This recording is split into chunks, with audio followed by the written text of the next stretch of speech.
अत्यंत दुख का विषय है कि कश्मीर में पहलगाम में जो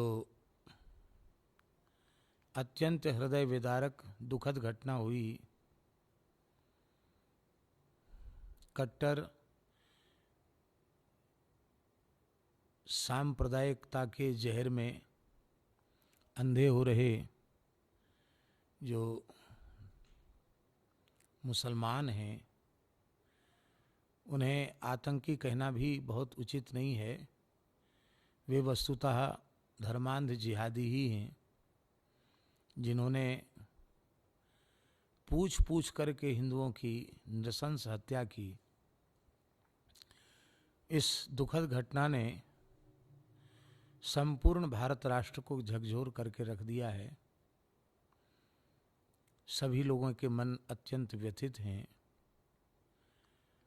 हम बहुत अधिक कोई समाचार देखते सुनते पढ़ते नहीं हैं, लेकिन कल जब हमें पूरी जानकारी इस घटना चक्र की हुई तो हमारे मन पर इसका इतना गहरा आघात हुआ कि आज प्रातःकाल सवेरे 4 बजे तक हम सो नहीं सके।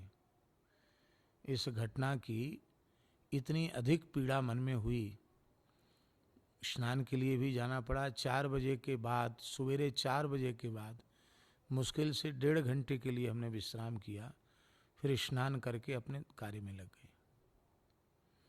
आज हमारा नित्य नियम भी दिन में 1 बजे के बाद 2:30 बजे तक अपना नित्य नियम, 2:30 पौने 3 बजे तक हमारा नित्य नियम हुआ।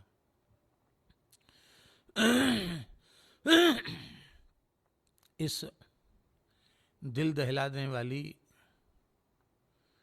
सबके भीतर आक्रोश भर देने वाली इस दुखद घटना को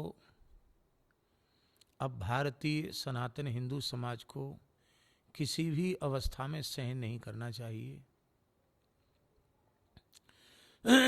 दुर्दांत अत्याचारी अन्यायी औरंगजेब के काल में ही श्री छत्रपति शिवाजी महाराज ने महाराष्ट्र में स्वतंत्र हिंदवी राज्य की स्थापना करके इसे हिंदू शासन घोषित कर दिया था। ठीक उसी प्रकार से महाराजा छत्रसाल, जो शिवाजी महाराज के अत्यंत अंतरंग थे, उन्होंने भी बुंदेलखंड क्षेत्र के बहुत बड़े भूभाग को, जिसमें कुछ अंश राजस्थान का, उत्तर प्रदेश का, मध्य प्रदेश का, महाराष्ट्र की सीमा तक, उन्होंने अपने स्वतंत्र बुंदेली राज्य को भी हिंदू राष्ट्र घोषित कर दिया था। बहुत प्रसिद्ध है, इत बरहद उत सोनहद इत चंबल उत तोंस, छत्रसाल से लड़न की रही न काहू होंस। तो एक ही काल में इन दो इस देश के महान सपूतों ने, एक छत्रपति शिवाजी महाराज ने और दूसरे महाराजा छत्रसाल ने, इतना बड़ा कार्य किया। तो आज अब वह परिस्थिति पुनः निर्मित हो चुकी है कि अब बिना किसी संकोच के भारतवर्ष को हिंदू राष्ट्र घोषित कर देना चाहिए और इस देश के जनमानस को सुखी रखने के लिए, इस देश का विकास और इसके ज्ञान का प्रकाश समग्र विश्व में हो, इसके लिए केवल हिंदू को ही मताधिकार यहाँ हो और जो अहिंदू है वह मताधिकार से सदा सर्वदा के लिए वंचित हो जाए। क्योंकि ये मुस्लिम तुष्टीकरण के कारण देश का सत्यानाश हो रहा है और कुछ अभागे वर्ण संकर हिंदू जो अपने को कहते हैं, वे ही लोग केवल कुर्सी के लालच में, वोट के लालच में तुष्टीकरण की नीति अपनाए हुए हैं, जो देश के लिए घातक है। उसका मुख्य कारण है वोटों का लालच। हम ये नहीं चाहते हैं कि उन लोगों की तरह बिना अपराध के किसी की नृशंस हत्या कर दी जाए। रहते हैं रहें, पर उन्हें मताधिकार न हो। न चुनाव में खड़े होने का अधिकार हो, न वोट देने का अधिकार हो, रहें। हाँ, उनके पूर्वज हिंदू थे, यदि वे अपनी दुष्टता का त्याग करके और अपनी इस्लामिक कट्टरता का त्याग करके अपनी मुख्य धारा में वापस आकर भारतीय सनातनी हिंदू बनकर रहना चाहते हैं तो ही यहाँ रहें, अन्यथा इस देश में अब उनको रहने की आवश्यकता नहीं है। और भारत सरकार को चाहिए कि पाकिस्तान में जहाँ भारतीय हिंदू रह रहे हैं और अत्यंत कष्टपूर्वक यातना सह करके रह रहे हैं, उनको यहाँ बुला लेना चाहिए और यहाँ के जो इस्लामिक उग्रवादी हैं उनको तत्काल यहाँ से निष्कासित करना चाहिए। दुख की बात यह है कि जो स्थिति पाकिस्तान की है, बांग्लादेश की है, अभी बांग्लादेश में हिंदुओं के साथ कितना अत्याचार हुआ और अभी भी हो रहा है, लगभग वैसी ही स्थिति या उससे भी खतरनाक स्थिति बंगाल की है। बंगाल भी जल रहा है आग से, और केवल बंगाल नहीं जल रहा है, यहाँ की धरती पर रहने वाले, यहाँ का अन्न जल खाकर अपना निर्वाह करने वाले भारत राष्ट्र के विरोधी जो इस्लामिक कट्टरता वाले लोग हैं, वे भी भीतर से तैयार बैठे हैं गृह युद्ध के लिए। तो अब आर पार की लड़ाई लड़ करके इस इस्लामिक आतंकवाद का सफाया होना ही चाहिए। और अब आवश्यकता है कि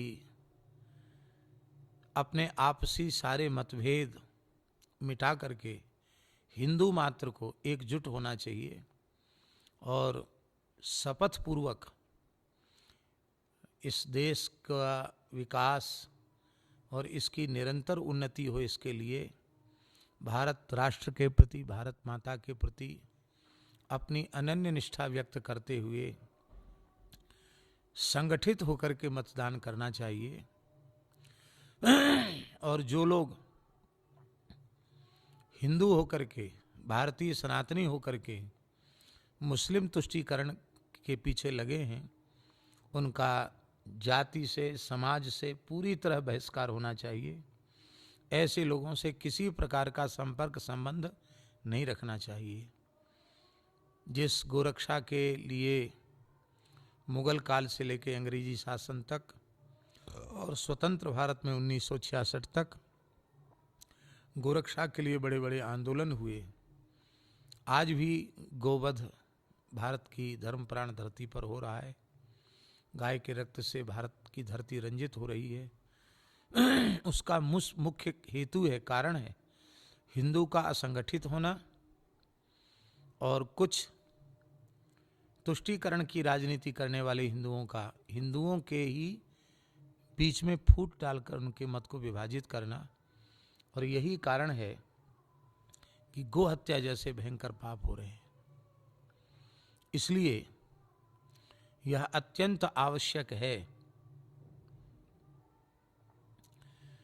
कि यदि हिंदू समाज गो हत्या के भयंकर पाप से बचना चाहता है तो उसे जिन लोगों के षड्यंत्र के कारण, तुष्टीकरण के कारण गोवध हो रहा है, ऐसे लोगों का सर्वथा बहिष्कार और त्याग करना चाहिए। किसी भी अवस्था में उन्हें अपना वोट नहीं देना चाहिए। जो इस प्रकार की तुष्टीकरण की विचारधारा वालों को वोट देंगे, निश्चित ही वो प्रत्यक्ष गोवध के पाप के भागी होंगे।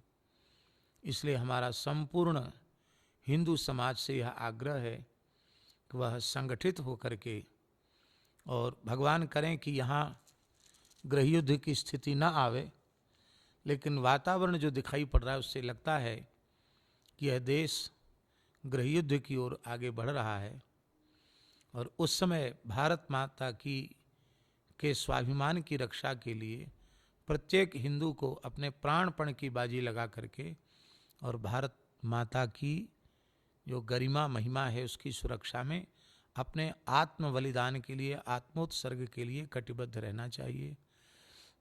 संत समाज को भी संगठित रहने की आवश्यकता है और भारतवर्ष में संतों से जुड़ा हुआ जितना हिंदू समाज है उनको कठोर शब्दों में और सबको एकजुट करने की आवश्यकता है। हम भगवान से प्रार्थना करते हैं कि इस संकट की घड़ी से देश उबरे और जिन लोगों की नृशंस हत्या की गई है उनकी आत्मा को शांति मिले। वस्तुतः उनकी आत्मा को शांति तभी मिलेगी जब जिन दुष्टों ने ये भयंकर कांड किया है उनको कठोर से कठोर दंड दिया जाए। इस विकट परिस्थिति में जो इस्लामिक उग्रवाद की घटना का जश्न मना रहे हैं, ऐसे लोगों को जीवित रहने का अधिकार नहीं।